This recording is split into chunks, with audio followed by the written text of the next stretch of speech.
దేవునికి సంఘానికి మీ అందరికీ నా వందనాలు. యేసుక్రీస్తు శిలువలో పలికిన 7 మాటలలో మొదటి మాట లూకా సువార్త 23వ అధ్యాయము. లూకా సువార్త 23వ అధ్యాయము 34వ వచనం. యేసు తండ్రి మీరేమి చేయించున్నారో మీరెరుగరు కనుక వీరిని క్షమించుమని చెప్పాను. వారు ఆయన వస్త్రములు పంచుకొనుటకై చీట్లు వేసిరి. చాలు. ఆ మొదటి మాట ఏంటంటే క్షమాపణ కొరకు వేయబడినటువంటి కేక. ఇది క్షమాపణ మనిషి శిలువ దగ్గరికి వచ్చినప్పుడు మాత్రమే మనకు లభిస్తుంది. ఒక అపూర్వమైన ఒక అద్భుతమైన బహుమానంగా మనము తెలుసుకోవచ్చు ఈ క్షమాపణ అనేది. నీ పాపములకు నా పాపములకు మన అపరాధములకు మన దోషముల కొరకు యేసుక్రీస్తు ఆ కలువరిశిలో ఎంతగానో బలియాగమై మనకి క్షమాపణ నిమిత్తమై ఈ లోకానికి వచ్చాడు. నీవు చేసే పాపములు ఇప్పుడు మనము ఏదన్నా పాపం చేసామనుకో మన తల్లిదండ్రులు కానీ మన రక్త సంబంధికులు కానీ మన బంధువులు కానీ చూసి ఏమంటారంటే ఇది ఇంతేనా ఇప్పుడు పాపములు చేస్తూనే ఉంటాను నేను వదిలేయండి అని అంటాం. కానీ దేవాది దేవుడు అయితే ఆ కలువరి శిలువలో ఎంతగానో బలియాగమై మన కొరకు తల్లో ముళ్ళ కిరీటము పక్కలలో బల్లెపోటు కాళ్ళలో చేతులు చేతులలో కాళ్ళలో చేతులలో శీలలో మేకులు కొట్టినా కూడా అన్ని ఇబ్బందులు పెట్టినా కూడా తండ్రి ఏమంటున్నారంటే తండ్రి వీరేమి చేస్తున్నారు వీరికి తెలియదయ్యా వీరిని క్షమించమని గొప్ప పలుకు పలిగాడు. అలాగే క్షమాపణ అనేది ఒక అద్భుతమైన అభిప్రాయంగా ఉంటుంది. నీ పాపములు క్షమించబడకపోతే నీవు దేవునితో సహవాసం చేయడం అనేది కష్టం. మన పాపములు కానీ మన దోషములు కానీ ఎప్పుడైతే మనం ప్రభు దగ్గర ఒప్పుకుంటామో అప్పుడే మనం దేవుడితో సహవాసం కలిగి ఉంటాము. మనం చేసే ప్రార్థన అనేది దేవుడు ఆలకిస్తాడు. నీ పాపములు కానీ నీవు ఒప్పుకోలేదనుకో అప్పుడు దేవుడి దగ్గరికి రావడానికి కూడా కష్టమవుతుంది. దేవుడు కూడా నీ ప్రార్థన అనేది ఆలకించడు. నీ పాపములు క్షమించబడకపోతే దేవుని ఆశీర్వాదాలు పొందుకోవడం అనేది తెలుస్తుంది. నీ పాపముల కొరకు యేసుక్రీస్తు శిలువలో నా కొరకు తండ్రి బలియాగం అయ్యాడు అని నీవు ఎప్పుడైతే విశ్వసిస్తావో అప్పుడు నీ పాపములు అనేది క్షమించబడతాయి. అప్పుడు నీ తీర్పులోనికి రాగా నిత్య నరకాగ్నిలోకి వెళ్ళకుండా దేవుడు నిన్ను నిత్య రాజ్యానికి తీసుకొని వెళ్తాడు. అలాగే ఎప్పుడైతే ప్రభు నందు నీ కొరకు శిలువలో బలియాగం అయ్యాడని ఆయనకు నా కుమారుగా యేసుక్రీస్తు చనిపోయాడని నువ్వు ఎప్పుడైతే నమ్ముతావో అప్పుడే నీకు పాప క్షమాపణ అనేది కలుగుతుంది. ప్రార్థన చేసినప్పుడు నా ప్రార్థన నేను చేస్తున్నాను దేవుడు నాకు జవాబిస్తున్నాడు నాకు సమాధానం వస్తుంది అంటే మనం చేసే పాపములు క్షమించబడితేనే మనకి పాప క్షమాపణ అనేది వస్తుంది. ఇంకా మార్కు సువార్త 2వ అధ్యాయము మార్కు సువార్త 2వ అధ్యాయము 5వ వచనంలో చూసుకున్నట్లయితే యేసు వారి విశ్వాసము చూసి కుమారుడా నీ పాపములు క్షమించబడి ఉన్నాయని పక్షగల వారితో చెప్పాడు. శాస్త్రులలో కొందరు అక్కడ కూర్చొని ఉండిరి. వారు ఇతడు ఇట్లెందుకు చెప్పుచున్నాడు దేవదర్శన చేయుచున్నాడు కదా దేవుడు ఒక్కడే తప్ప పాపములు క్షమింపగలవాడేవాడని తమ హృదయములలో ఆలోచించుకొని వారు తమలో తాము అలాగ ఆలోచించుకొనుట యేసు వెంటనే తన ఆత్మలో తెలుసుకొని మీరు ఇలాంటి సంగతులు మీ హృదయములలో ఎందుకు ఆలోచించుకొనుచున్నారు ఈ పక్షవాయువు గల వాడితో నీ పాపములు క్షమింపబడి ఉన్నాయని చెప్పుట సులభమా నీవు లేచి నీ పరుపు ఎత్తుకొని నడువమని చెప్పుట సులభమా అయితే పాపములు క్షమించుటకు భూమి మీద మనిషి కుమారునికి అధికారం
కలిగి ఉంటాము. మనం ఇతరులు ఏదైనా తప్పు చేసినప్పుడు మనకు వారికి గొడవ వచ్చిందనుకో, మనం మాట్లాడలేదనుకో, వారి పక్షాన మనము తగ్గించుకొని మనమే మాట్లాడామనుకో, అప్పుడు మనకు సంతోషం వస్తుంది, ఆనందం వస్తుంది, నెమ్మది వస్తుంది.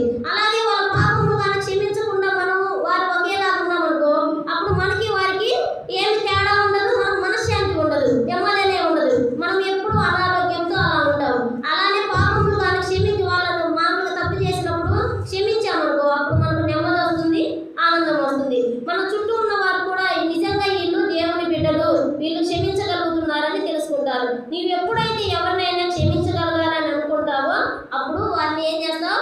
ప్రేమిస్తావు, ఆదరిస్తావు. అలానే నీకు ఆనందం ఉంటుంది, వారికి ఆనందం ఉంటుంది.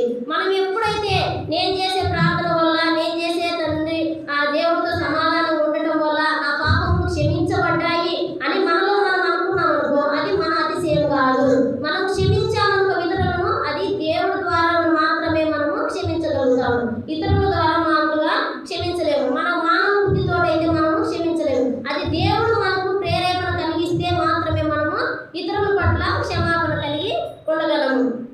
ఇంకా చూసుకున్నట్లయితే కీర్తనల గ్రంథం లూకాసు వార్త 23:46 చూసుకున్నట్లయితే, తండ్రి నా ఆత్మను నీ చేతికి అప్పగిస్తున్నాను అని చెప్పాడు. మొదటి మాటలో దేవుడు ఏ విధంగా అయితే తండ్రిని వేడుకున్నాడో, సంబోధించాడో, అలాగే ఆఖరి మాటలో కూడా ఏం చేశాడు దేవుడు? యేసుక్రీస్తు ప్రభువారు తండ్రిని వేడుకున్నారు. తండ్రి నా ఆత్మను నీ చేతికి అప్పగిస్తున్నాను అన్నారు. అలాగే ఆయనను అన్యాయంగా హింస పెడుతున్న సమయంలో కూడా దేవుడు తండ్రిని విడిచిపెట్టలేదు. అలాగే ఇంకా చూసుకున్నట్లయితే లూకాసు వార్త 23:33 చూసుకున్నట్లయితే, వారు కపాలమనబడిన స్థలమునకు వచ్చినప్పుడు ఆయన కుడివైపున ఒకరిని ఎడమ వైపున ఒకరిని ఆయనతో కూడా సిలువ వేసిరి. ఆ నేరస్తులను ఆయనతో కూడా సిలువ వేసిరి. చాలు. ఇక్కడ ఏం చేశారంటే యేసు ప్రభును సిలువ వేసిన టైంలో కుడివైపున ఒక దొంగను, ఎడమ వైపున ఒక దొంగను కూడా సిలువ వేశారు. అయితే అక్కడ ఉన్న ప్రజలకు వాళ్ళిద్దరికి కూడా దేవుడు ఏం చేశాడంట? బోధించాడంట. ఆ బోధించినప్పుడు ఆ మొదటి దొంగ అయితే ఇది మనకు న్యాయమే మామూలుగా అని అన్నాడు. అయితే ఇంకొక దొంగ ఏమన్నాడు? ఇది మనకు న్యాయం కాదు, దేవుడు ఏ అన్యాయం చేయలేదు, ఆయన గొప్ప దేవుడు అయి ఉండి అనేక పాపముల నిమిత్తము, అనేక మానవుల నిమిత్తము ఈ కలువరిశిల్లో బలియాగమయ్యాడు అని చెప్పినట్లుగా మనం చూస్తా ఉన్నాం. అప్పుడు ఈ ప్రార్థన మొదలైంది. గ్రీకు భాషలో ఇలాగ వ్రాయబడింది. ఏమంటే అనేక సార్లు తండ్రి వీరేమి చేయుచున్నారో వీరు ఎరుగరు కనుక వీరిని క్షమించుమని చెప్పారు. ఆయనను అక్రమంగా బంధించిన వారు కూడా అవమానకరమైన మాటలతో అపహసించిన ఆయనకు తెలుసు, నన్ను ఎందుకు ఇలా అంటున్నారు, ఎందుకు ఇలా చేస్తున్నారని ఆయనకు తెలుసు. కానీ తనను హింసిస్తున్న వారి కొరకు ఏం చేశాడంటే ఆయన ప్రార్థన చేస్తూ, నా దేవుడికి నేను ప్రార్థన చేస్తే నాకు ఎప్పుడైనా ఫలితాన్ని ఇస్తాడు, నేను ఎప్పుడైనా నా దేవుడి దగ్గర ఉంటానని ఇతరుల పాపములను క్షమించినట్లుగా మనము చూస్తా ఉన్నాము. ఆయన తలంచుకుంటే శిలువ మీద నుండి క్రిందకి రాగలడు, అనేక మనుషులను ఆయన ఏమైనా చేయగలడు, ఆయన గొప్ప దేవుడు. కానీ ఆయన అక్కడ ఒక ప్రణాళిక కలిగి ఉన్నాడు. దేవుడు నన్ను ఈ లోకానికి పంపించిన నా తండ్రి చిత్తం ఏంటో నేను నెరవేర్చాలి కాబట్టి వీళ్ళు ఇన్ని బాధలు, ఇన్ని హింసలు, ఇన్ని కష్టాలు పెట్టినా కూడా నా తండ్రి చిత్తం నెరవేర్చడానికి నేను ఈ లోకానికి వచ్చానని తండ్రి చిత్తాన్ని నెరవేర్చడానికి ఆ కలువరిశిల్లో బలియాగమైనట్లుగా మనం చూస్తా ఉన్నాం. అలాగే ఏ తండ్రి అయినా తన కుమారుడు బాధపడటము చూడలేడు. అయితే దేవాది దేవుడు తన కుమారుడు ఆ కలువరిశిలలో అంతగా బాధపడుతున్నా, అంత కఠినమైన బాధలు పెడుతున్నా కూడా ఏం చేశాడంటే కుమారుడు తండ్రి మీద ఆధారపడినట్లుగా మనం చూస్తా ఉన్నాము.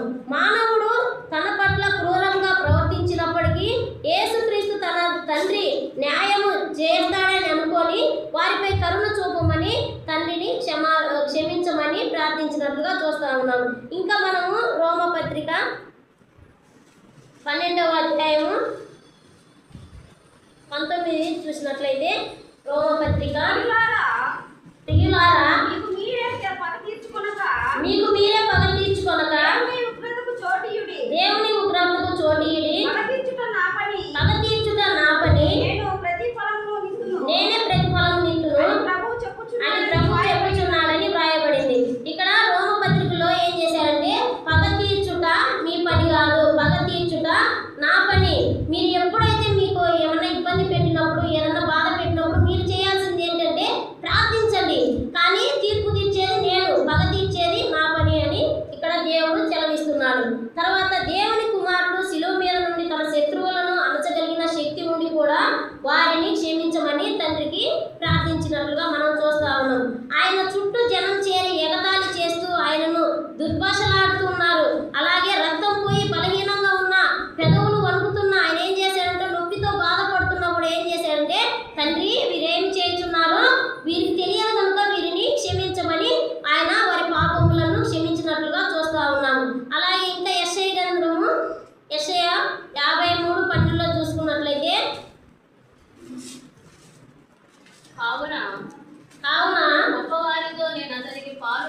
పెట్టెదను. యెషయా 53:12. కావున గొప్పవారితో నేను అతనికి పాలు పంచి పెట్టెదను. నేను అతనికి పాలు పెంచి పెట్టెదను. గొర్రెలతో కలిసి అతడు కొమ్మసుళ్ళు విభాగించుకొనును. ఏలయనగా నొందునట్లు మరణము నొందునట్లు ప్రాణమును అతడు తన ప్రాణమును దారపోసెను. అతిక్రమము చేయు వారిలో అతిక్రమం చేయవారిలో ఒకడిగా ఎంచబడెను. అనేకుల పాపమును భరించుచు తిరుగుబాటు చేసిన వారిని గూర్చి విజ్ఞాపన చేసెను. అంటే ఇక్కడ ఏం చెప్తున్నారంటే యెషయా ప్రవక్త, ఏలయనగా మరణము నొందునట్లుగా అతడు తన ప్రాణమును యేసుక్రీస్తు ప్రభువారు ఆ కల్వరి శిలువలో దారపోసినట్లుగా చూస్తున్నాము. అతిక్రమము చేయువారిలో ఆయన ఒకడిగా ఎంచబడ్డాడు శిలువలో. అనేకుల పాపములు భరించుచు తిరుగుబాటు చేసే వారి మధ్యన కూడా ఆయన ఏం చేస్తున్నాడు? తండ్రిని వేడుకుంటున్నాడు. తండ్రి, వీరేమి చేయుచున్నారో వీరెరుగరు కనుక వీరిని క్షమించమన్నట్లుగా కోరుకున్నారు. ఆయన గట్టిగా అరిచి మన కొరకు కూడా ప్రార్థన చేశాడు. యోహాను సువార్త 17వ అధ్యాయము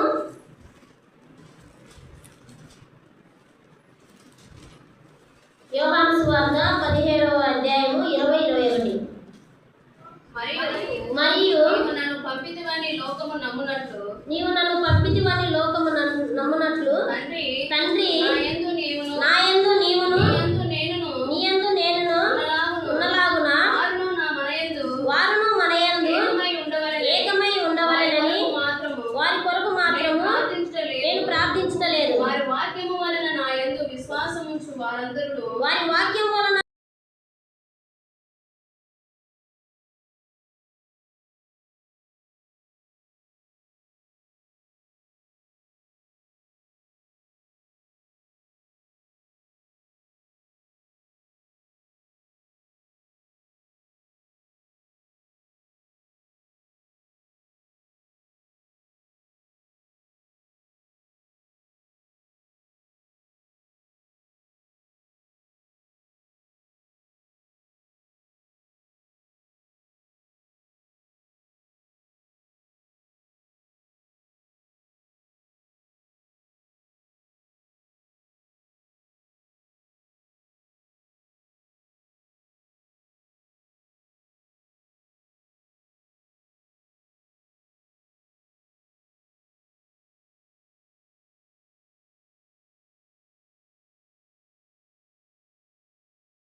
ముందుగా ఈ సమయం ఇచ్చిన దేవాది దేవునికి వేలాది వందనాలు చెల్లిస్తున్నాను.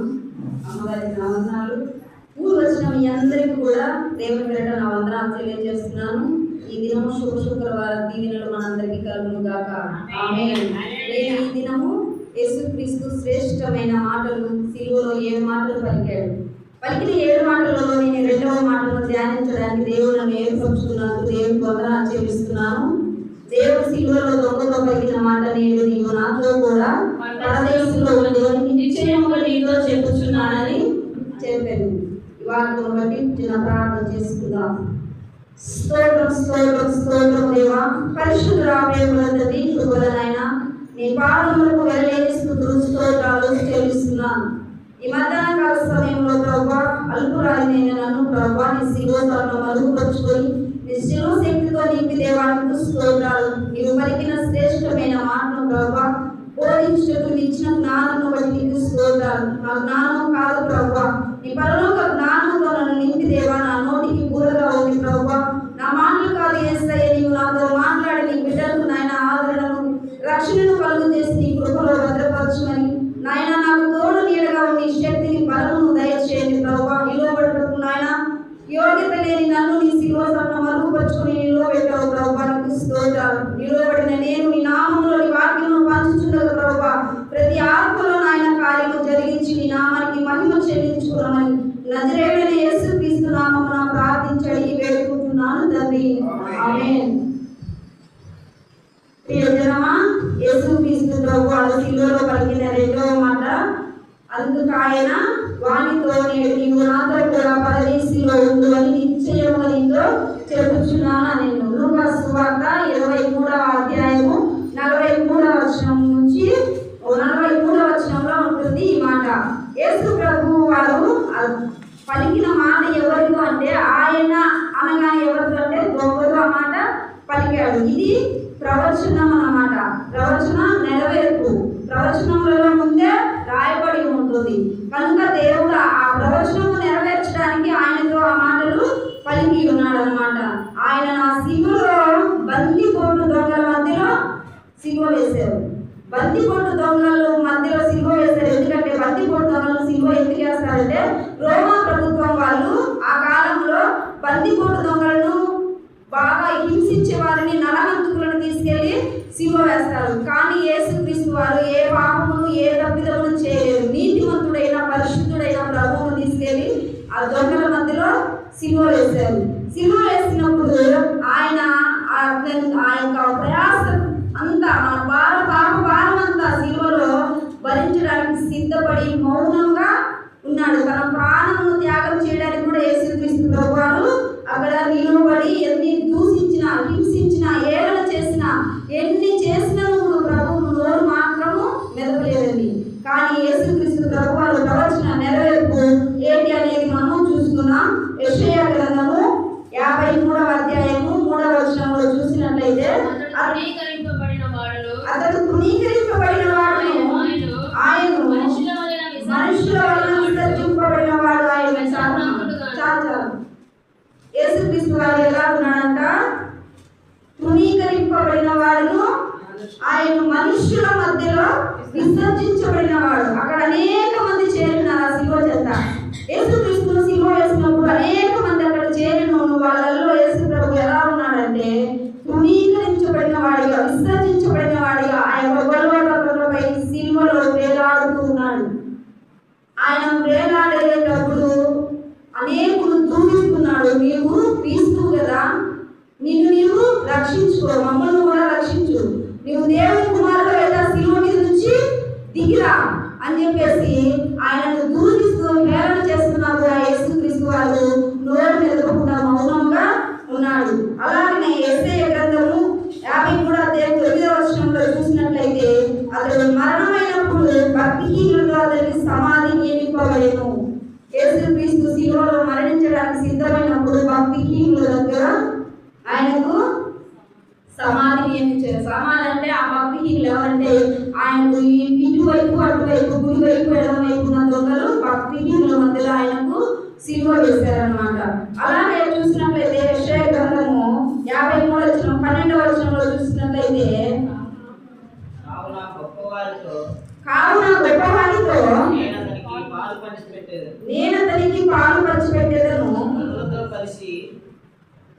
దొంగలతో కలిసి చదవండి. గనులతో కలిసి అతడు కొల్ల సొమ్ము అపాగించుకొనెను. ఏలైనగా మరణము నొందునట్లు అతడు తన ప్రాణమును దారపోసెను. అతిక్రమము చేయవారిలో ఎంచబడిన వాడాయను. అనేకుల పాపము భరించుచు తిరుగుబాటు చేసిన వారిని గురించి విజ్ఞాపన చేసెను. అతిక్రమము చేయవారిలో ఎంచబడిన వాడాయన్నమాట యేసుక్రీస్తు. అనేకుల పాపములు భరించి ఆయన తిరుగుబాటు చేసిన వారి కొరకు విజ్ఞాపన చేస్తున్నాడు. ఆ యొక్క విజ్ఞాపన చేయడమే యేసుక్రీస్తు ఆ శిలువలో పలికిన మొదటి మాట. మొదటి మాటలో యేసుక్రీస్తు తండ్రి మీరేమి చేస్తున్నారో వీరెవరు కనుక వీరిని క్షమించమన్నాడు అన్నమాట. ఆ మాటను ఎవరు విన్నారంటే అక్కడ శిలువ వేయబడిన దొంగలు విన్నారు. దొంగలు విన్నప్పుడు మొదటి వాడు అంటున్నాడు, ఆయనను దూషిస్తున్నాడు, నీవు క్రీస్తు కదా, నిన్ను నీవు రక్షించుకో, మమ్మల్ని కూడా రక్షించు.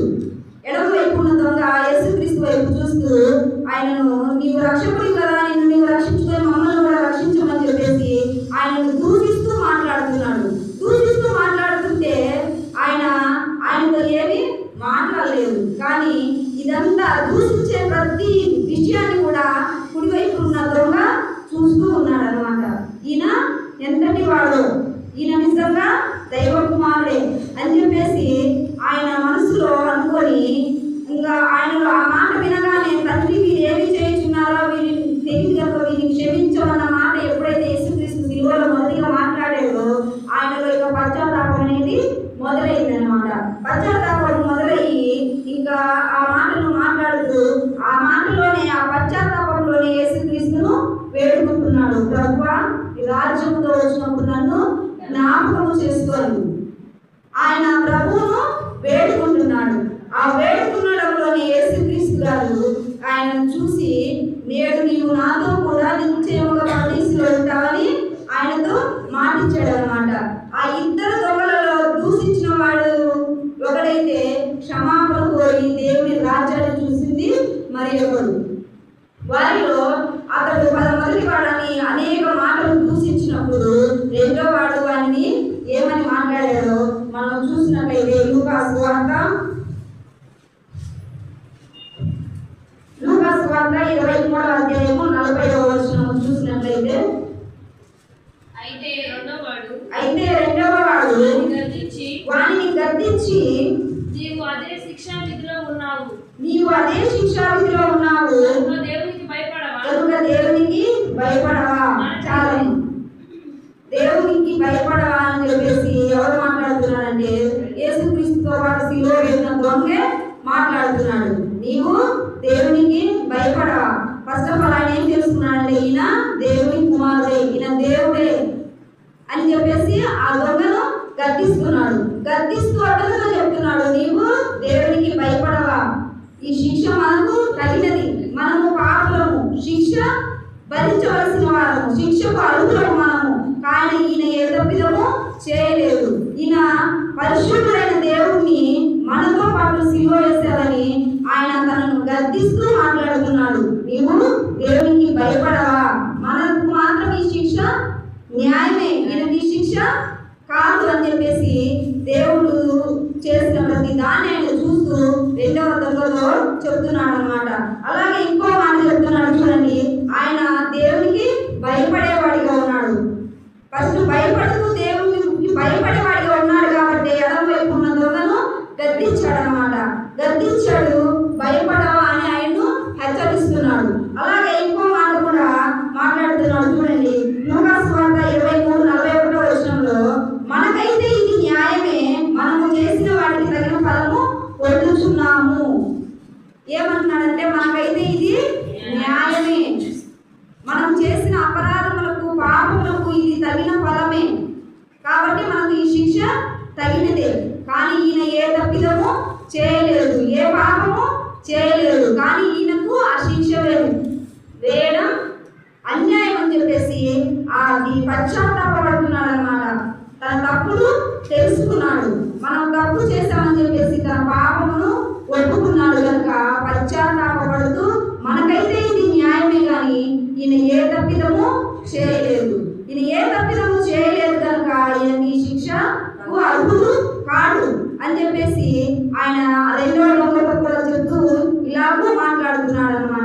నీ దేవుడు అప్పుడే ఈయన పశ్చాత్తాపపడే హృదయాన్ని చూశాడు, దేవుడికి భయపడే విధానాన్ని చూశాడు, దేవుడితో భయపడి ఆయనను ఎదుటివాడిని గద్దించేది అంత దేవుడు అక్కడ శిలువ మధ్యలో ఉండి వాడిని చూస్తూ ఉన్నాడు. చూస్తూ ఉన్నప్పుడు ఆయన ఏమనుకున్నాడంటే రెండవదంగా ఈయన రక్షకుడు. యేసు అంటే రక్షకుడు, ఈయన రక్షించేవాడని చెప్పేసి ఆయనకు అర్థమైపోయింది దొంగకి. ఈయన రక్షించే దేవుడు, మనల్ని ఈ పాప బాధ నుంచి, ఈ శిలువ బాధ నుంచి రక్షించే వారు ఎవరు లేరు, కానీ ఈయనైతే రక్షకుడు.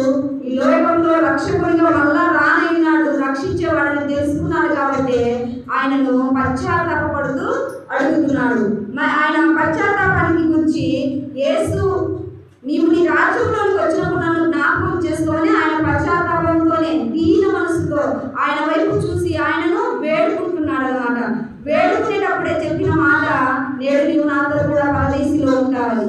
మనం కూడా పశ్చాత్తాపడాలి, మన పాపములు మనము ఒప్పుకోవాలి. పాపములు ఒప్పుకొని పశ్చాత్తాపడినప్పుడు దేవుడు మనల్ని కూడా కనికరించే దేవుడే. ఎడమవైపు ఉన్న దొంగ అయితే శరీరానుసారంగా, ఈ లోకానుసారంగా రక్షించమని వేడుకున్నాడు, కానీ ఆ రెండవ దొంగ కుడివైపు ఉన్న దొంగ అయితే శరీరానికి కాదండి, ఈ లోకం శాశ్వతము కాదు, శాశ్వతమైన లోకము ఒకటి ఉంది, ఆ లోకంలోకి ఈయన వెళ్తాడు, ఆ లోకంలోకి నన్ను కూడా తీసుకొని వెళ్తాడని నమ్మాడు. కాబట్టి ప్రభు నీ రాజ్యంతో వచ్చినప్పుడు నన్ను జ్ఞాపకం చేసుకోమన్నాడు. ఆయనకు ఒక రాజ్యం ఉందని కూడా తెలుసుకున్నాడు. ఆయనకు ఒక రాజ్యం ఉందని తెలుసుకొని ఆయనతో మాట్లాడుతున్నాడు అన్నమాట. నీ రాజ్యంతో వచ్చినప్పుడు నన్ను జ్ఞాపకం చేసుకోమని విజ్ఞాపన చేస్తున్నాడు. ఆయనకు ఒక రాజ్యం ఉందని ఆయన గ్రహించుకున్నాడు. గ్రహించాడు కాబట్టి నీ రాజ్యంలో నన్ను చేర్చుకోమని పలకగలిగాడు అన్నమాట. అయితే మనము అనుకుంటాము బాప్తిస్మం తీసుకోలేదు కదా, చివరి క్షణాల్లో ఆయన ఎలాగా శిలువ మీద నుంచి రక్షణకు రక్షించబడి పరదేశికి వెళ్ళాడు అనేది మనకు చాలా సందేహం ఉంటుంది. ఆ సందేహాలన్నీ కూడా ఆయన బాప్తిస్మం వల్లనే కాదు, కానీ మనము బాప్తిస్మం పొందిన క్రైస్తవులుగానే ఉండిపోతున్నాం. బాప్తిస్మం తీసుకున్నాంలే, మనకి ఏమీ అవసరం లేదు, పరలోక రాజ్యము మనదే, పరదేశం మనదే అనుకుంటున్నాం, కానీ విశ్వాసం లేకుండా మనము దేవుని రాజ్యము చేరలేము.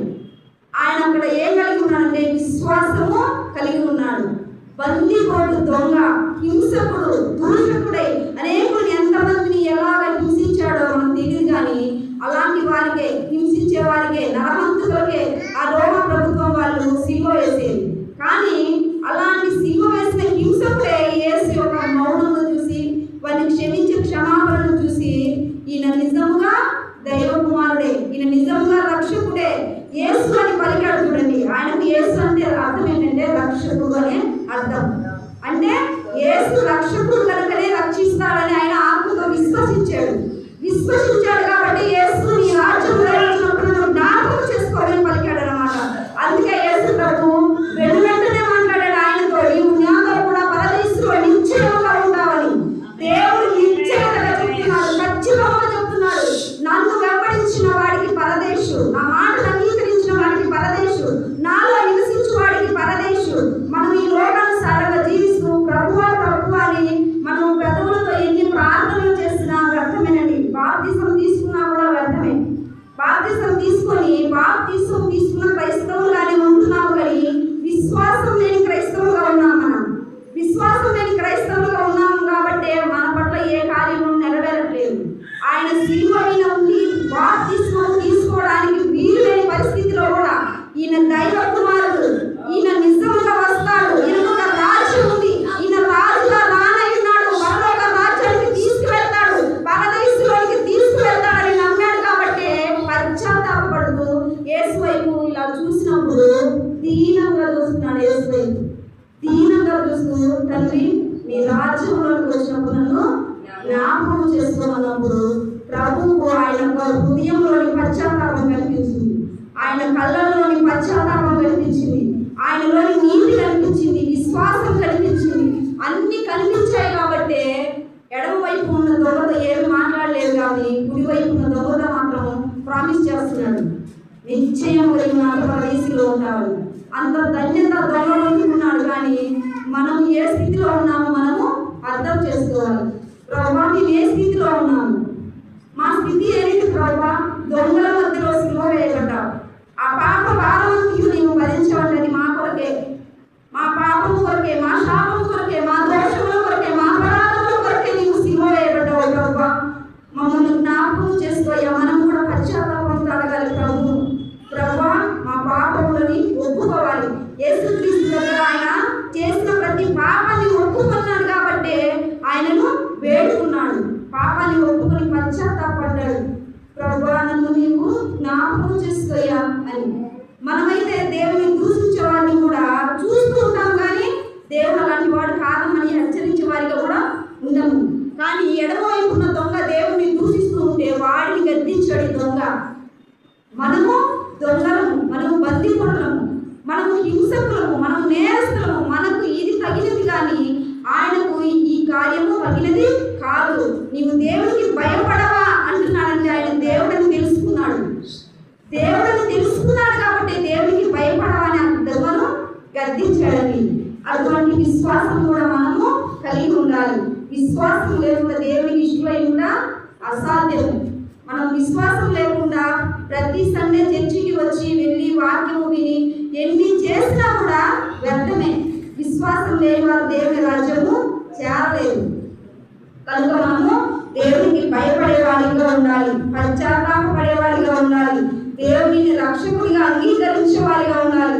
ఆయన ఒక రాజు అని తెలుసుకొని, ఆయన ఒక రాజ్యం ఉన్నదని తెలుసుకొని ఆ రాజ్యంలోనికి ఆయన మనల్ని తీసుకువెళ్తాడనే విశ్వాసము, నమ్మకం మనకు ఉండాలి. ఆయన దేవుణ్ణి నమ్మాడు కనుకనే పరదేశం చేర్చబడ్డాడు. పరదేశం చేరాడా అనే అనుమానం కూడా మనకు ఉండొచ్చు. పరదేశం చేరాడంటే దేవుని మాటలు ఎప్పటికీ యుగ యుగములు మారని దేవుడిచ్చిన వాగ్దానం.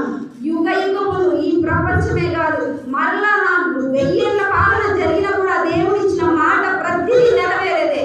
ఆయన నెరవేర్పు ఏది జరగకుండా లేదండి. ఆయన మాట్లాడిన ప్రతి మాట ఈ లోకంలో జరుగుతుంది. ఆయన సింహమరణం పొందుతాడని లేఖనంలో ముందే ప్రవహించాడు. 2 బందిపోటు దొంగల మధ్య సిలువ వేయబడ్డాడు. ఆ వాక్యం కూడా మార్కు సువార్త, మత్తయి సువార్తలో ఉంటుంది. మార్కు సువార్త 15వ అధ్యాయము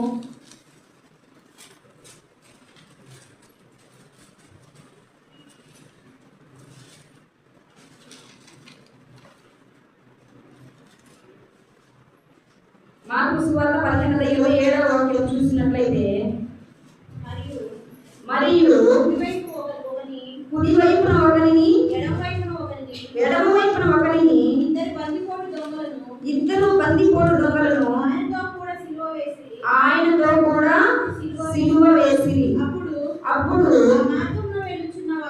ఆ మార్గంలో వెలుచున్న వారు తమ తలను చూచుచు చాలు ఏమనుకున్నాడంటే ఆయన బందిపోటుల మధ్య సిలువ వేయబడ్డాడు. అది యొక్క ప్రొపలి నిబంధనలో కూడా రాయబడింది. ఆయన దొంగల మధ్య సిలువ వేయబడతాడని, దొంగల మధ్య సిలువ వేయబడతాడని ఆ మార్కు సువార్త చదివిన వాక్యంలో కింద పుట్టినలో రాసింటారు చూడండి, చిన్న అక్షరాలతో. సిలువ వేసి అనే దగ్గర 1 నంబర్ ఉంటుంది. ఆ నంబర్ కింద రాయబడి ఉంటుంది. చదవండమ్మా. అనేక ప్రాచీన ప్రజలలో అక్రమకారులలో ఒకటిగా ఎంచబడనని చెప్పాను. లేఖనము నెరవేరింది. లేఖనము నెరవేరిందని ఆ పుట్టినప్పుడు వాడు సిలువ వేసేది అనే దానికి ఆయన లేఖనమును నెరవేర్చడానికి సిలువ మరణము పొందాడు. దేవుడు ముందుగానే చెప్పాడు ఇదంతా జరుగుతుంది అని. దేవుడు తన ప్రభుత్వం ద్వారా ఈ యొక్క పరిశుద్ధ గ్రంథంలో ప్రతి మాటను లిఖించుకున్నాడు అన్నమాట. ఆయన చేసిన ప్రతిదీ కూడా నెరవేరుతూనే ఉంది. నిశ్చయముగా ఆ మాటలు దేవుడు పలికాడని మనము చూసినట్లయితే మొదటి నుంచి చదువుకుందాం.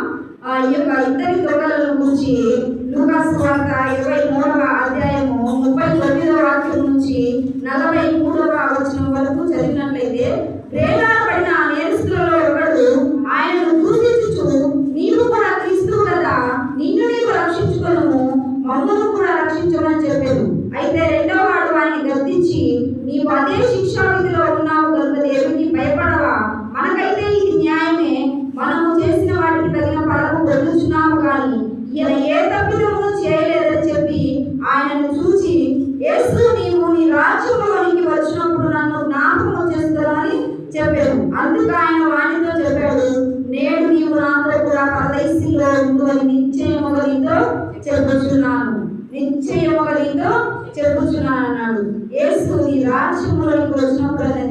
కింద ఉంటుంది ప్రాచీనము పద్ధతులు రాసింది. రాజ్యముతో పాటు యేసుక్రీస్తు లోకానికి రానయ్యున్నాడు. ఆయనకు ఒక రాజ్యం ఉన్నది కనుక ఆ రాజ్యంలోనికి ఆ దొంగను తీసుకువెళ్ళాడు యేసుక్రీస్తు వారు. ఆ మాటలు మాట్లాడగానే ఆయనకు పరదేశం అనేది నిశ్చయించబడింది. ఇంకా నిశ్చయం అంటే ఖచ్చితంగా చెప్పేశాడు యేసుక్రీస్తు వారు. నిశ్చయముగా నాతో పరదేశంలో ఉంటావని నిశ్చయముగా చెప్పాడు. మనము కూడా ఆ నిశ్చయత కలిగి పరదేశం వెళ్ళాలని యేసును వేడుకోవాలి, పశ్చాత్తాపడాలి, మన పాపములు ఒప్పుకోవాలి, పరదేశం ఉందని తెలుసుకోవాలి. ఆ పరదేశంలోకి మనము చేరాలనే ఆశ, నమ్మకము, విశ్వాసం కలిగి ఉండాలి. ఆశ అయితే అందరికీ ఉంటుంది పరలోక రాజ్యం చేరాలని. పరలోక రాజ్యం చేరాలని అనగానే ప్రతి ఒక్కరు నేను చేరాలని ప్రతి ఒక్కరు చేయవారిగానే ఉంటారు, ఎవరు వద్దని అనుకోరు. కానీ విశ్వాసం లేకుండా మనం చేతులెత్తినా వ్యర్థమే. నేను పరలోకం చేరుతానని అనుకున్నా వ్యర్థమే. విశ్వాసం అనేది మనకు ఉండాలి, నమ్మకం అనేది ఉండాలి. ఆయన రాజ్యంలో వస్తాడు, మనల్ని తీసుకొని వెళ్తాడు. ఆ పరదేశంలో మనకు పాలు పట్టులు ఉంటున్నాయని మనము జ్ఞాపకం చేసుకోవాలి. నీవనే మాటకి నీవు నాతో కూడా నిశ్చయము కలిసి ఉంటావని ఆయన చెప్పాడు. ఎవరితో ఉంటాడో చెప్పాడంటే ఎవరెవరితోనో కాదు, నీవు నాతో కూడా ఉంటావు. పరదేశంకు ఎవరు వెళ్తారు? యేసుక్రీస్తు ప్రభువారు మరణం పొంది ఆరోహమైన తర్వాత మన పరలోక రాజ్యానికి వెళ్తాడు. అక్కడికి వెళ్ళిన తర్వాత చెప్తున్నాడు, ఈ లోకంలో కాదు, సిలువ దగ్గర నాతో ఉన్నాడులే అని చెప్పట్లేదు యేసుక్రీస్తు ప్రభువారు. సిలువలో నాతో ఉన్నాడులే ఏదో మాట చెప్పేద్దామని చెప్పలేదండి. నిశ్చయం కలిగి నాతో పరదేశంలో ఉంటావు. యేసు పరలోకానికి వెళ్తాడు, పరలోక రాజ్యంలో నిలవబడతాడు.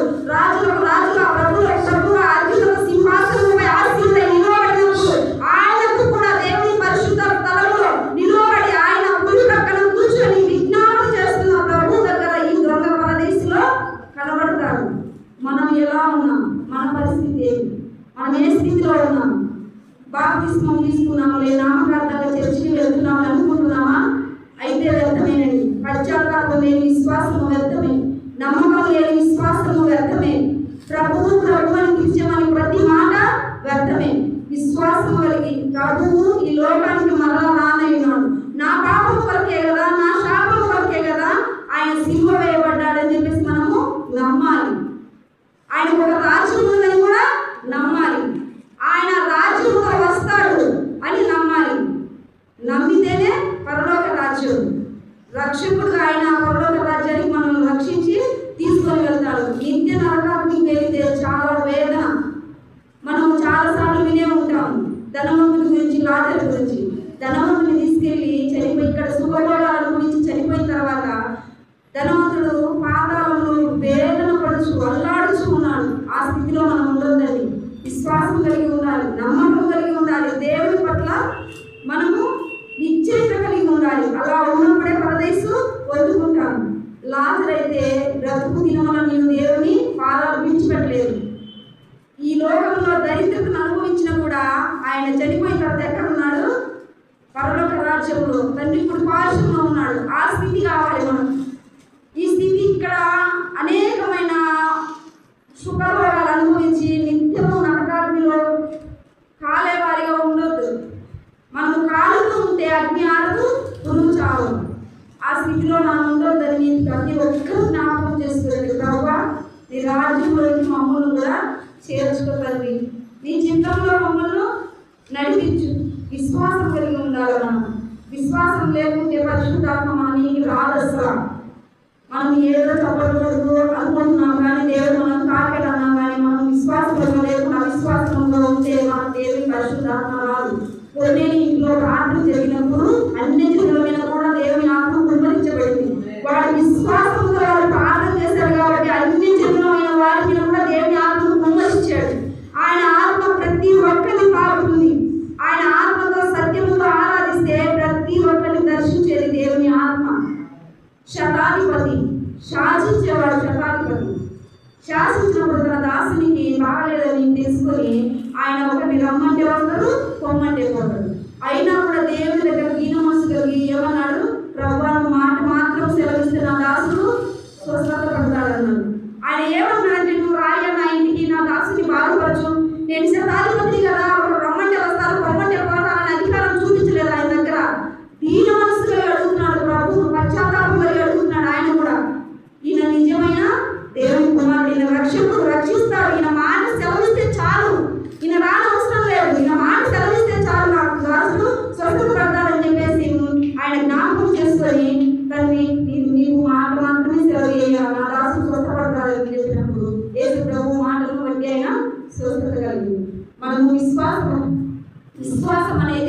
కలిగి ఉండాలి. ప్రభు మీద నమ్మకము కలిగి ఉండాలి. విశ్వాసం లేని వారికి దేవుని రాజ్యము చూడలేమండి. దేవుని రాజ్యంలో చూడకుండా, దేవునితో ఉండకుండా నరకంలో పడిన వారికి మనం ఈ లోకంలో ఏం చేసినా వ్యర్థమే. ఎన్ని సుఖభోగాలు అనుభవించినా వ్యర్థమే. మనము బాగా తిరిగినా కూడా వ్యర్థమే. కానీ దీన మనస్సు కలిగి ఉన్న వారికి దేవుని రాజ్యము. ఆ యొక్క కుడివైపు ఉన్న దొంగ ఎలాగైతే పశ్చాత్తాపడి దేవుడని తెలుసుకొని భయపడుతూ పశ్చాత్తాపం కలిగి మారు మనసు కలిగి యేసు రక్షకుడు ఇలా రక్షించేవాడని తెలుసుకొని ఎలాగైతే ఆయనను వేడుకున్నాడో మనము కూడా అలాగే వేడుకోవాలి. ప్రభువాని రాజ్యంలో మమ్మల్ని కూడా చేర్చుకోయా, నీతో పాటు మేము ఉండాలని ఆశ ఉంది. ఆశ లేని వాళ్ళు ఎవరు లేరు. పరలోక రాజ్యం ఆశ లేని వాళ్ళు ఎవరు ఉన్నారా? ఎవరు లేరు. ప్రతి ఒక్కరు పరలోక రాజ్యం కావాలి అని ఉన్నారు, కానీ పరలోక రాజ్యం చేరాలని ఆశ అయితే ఉంది, కానీ దానికి తగిన ఫలం మనలో లేదు. తగిన ఫలము ఉండాలి. ఫలించని తీగ తీసి అగ్నిలో పారవేయబడుతుంది. ఫలించిన చెట్టును దేవుడు శపించి వేశాడు. మనల్ని కూడా శపించి వేస్తే మన జీవితం ఫినిష్, ఇంకా నరకంలోనికి వెళ్ళేసినాం. కానీ దేవుని చేత ఆశీర్వదించబడేవాడిగా ఉండాలి. ఆ ఇద్దరు దొంగలు, సినిమా మీద ఉన్న ఇద్దరు దొంగలు, ఒకరు మాత్రం ఈ లోకానుసారంగా నన్ను రక్షించు, నిన్ను నీవు రక్షించుకో, నన్ను రక్షించని గుర్తించి ఈ లోకంలో ఇంకా బతకాలని ఆశ కలిగి ఈ లోకానుసారంగా అడిగాడు, కానీ ఆయన గురించి మాట్లాడలేదు ప్రభు. ఈ లోకం గురించి మనం ఎన్ని అడిగినా మన ప్రార్థన కూడా వినడు దేవుడు. మనకి ఈ లోకంలో ఆస్తులు కావాలి, అంతస్తులు కావాలి, అవి కావాలి, ఇవి కావాలి, ఎన్ని అడిగినా వ్యర్థమే. దేవుని చిత్తం లేని ఏది మనకు జరగదు. కాబట్టి దేవుని మనం అడగవలసింది ఏంటంటే పరదేశం. మీరు బయట ఉన్న వాటిని మీద కూడా దేవుడు కూడా వాటిని తెలియజేస్తుంది. మనం బయట ఉన్న పరదేశం కొరకు ఎదురు చూడాలి. ఆ పరదేశం చేరాలంటే మనం ఈ లోకంలో ఎలా ఉండాలి? విశ్వాసం కలిగి ఉండాలి, నమ్మకం కలిగి ఉండాలి, పశ్చాత్తాపడుతూ ఉండాలి. మన ప్రతి పాపను ఒప్పుకోవాలి. ఒప్పుకున్న వారికే పరదేశుడు. ఆ దొంగ ఒప్పుకొని ఆ దొంగను గర్దించాడు కాబట్టి ఆ రెండవ దొంగ, కుడివైపు ఉన్న దొంగ పరదేశం చేయడు, ఎడమవైపు ఉన్న దొంగ విలువపడ్డాడు. ఆ యొక్క బందిపోటు మధ్యలో దేవుడు ఎలా ఉన్నాడంటే న్యాయమూర్తిగా ఉన్నాడు. న్యాయమూర్తిగా ఉన్నాడు ఆయన. వారి మధ్యలో న్యాయమూర్తిగా ఉన్నాడు, కానీ ఆ న్యాయాన్ని ఆ ఎడమవైపు ఉన్న దొంగ గ్రహించుకోలేకపోయాడు. ఈయన న్యాయమూర్తి అని తెలుసుకోలేకపోయాడు. కుడివైపు ఉన్న దొంగ ఈయన న్యాయమూర్తి, న్యాయం తీర్చేవాడు కనుక నేను పశ్చాత్తాపం అడిగినప్పుడు నాకు అన్యాయం చేయని గ్రహించాడు కాబట్టి ఆయనను వేడుకున్నాడు. ప్రభువాని రాజ్యంలో వచ్చినప్పుడు నన్ను జ్ఞాపకం చేసుకోలేను. ఆ వేడుకున్న పశ్చాత్తాపాన్ని దేవుడు ఆయనలో చూశాడు కాబట్టి ఆయనకు పరదేశినిచ్చాడు. నేడు నీవు నాతో కూడా పరదేశంలో ఉంటావు అని. మనం కూడా పరదేశం చేరాలంటే ఈ లోకంలో ఎలా జీవించాలనేది జ్ఞాపకం చేసుకోవాలి. ప్రతి ఒక్కరూ దేవుని యందు విశ్వాసం కలిగి, నమ్మకం కలిగి, దేవుడు రక్షకుడని, దేవుడు నీతిమంతుడని, పరిశుద్ధుడని, మన పాపముల కొరకు ఆయన తన ప్రాణము త్యాగం చేశాడని నమ్మాలి. వారి పేర్లు బైబిల్ గ్రంథంలో అయితే ఇక్కడ పరిశుద్ధ గ్రంథంలో రాయలేదు, కానీ గ్రీక్ లో వారి పేర్లు ఉంటాయి. కుడివైపు ఉన్నదొక పేరు డిస్మస్, ఎడమవైపు ఉన్నదొక పేరు గెస్టస్. అయితే దీంట్లో లేదు, కానీ అవి గ్రీక్ లో అక్కడ రాయబడి ఉంటాయి అన్నమాట. వారి పేరు అయితే లిఖించుకున్నా కూడా పేరుతో పని లేదు. దేవునికి విశ్వాసం ఉంటే చాలు. విశ్వాసం ఉన్నవారికి పరదేశం. ఆయన రక్షించబడకపోయినా, బాప్తిస్మం తీసుకోకపోయినా, సిలువలో